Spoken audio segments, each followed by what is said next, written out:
নির্বাচন কমিশনার আব্দুর রহমান এল মাসুদ বলেছেন, রাতের ভোটের কল্পনা করতে পারি না, কোনো ভোটই রাতে হবে না। বৃহস্পতিবার রাজধানীর আগারগাঁওয়ে নির্বাচন ভবনে নিজ কার্যালয়ে সাংবাদিকদের সঙ্গে আলাপকালে তিনি এ কথা বলেন।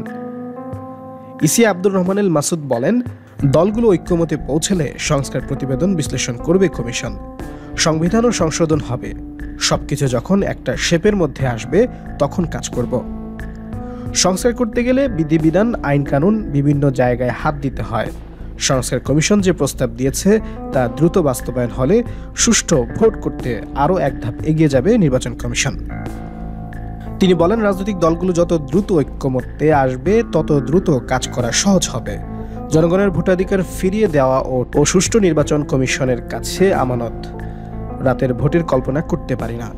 আমরা আত্মবিশ্বাসী, সবার সহযোগিতা পেলে সুন্দর নির্বাচন উপহার দিতে পারব। নির্বাচন অবাধ, সুষ্ঠু ও গ্রহণযোগ্য ও বিশ্বাসযোগ্য করতে রাজনৈতিক দলগুলোরও সহযোগিতা দরকার।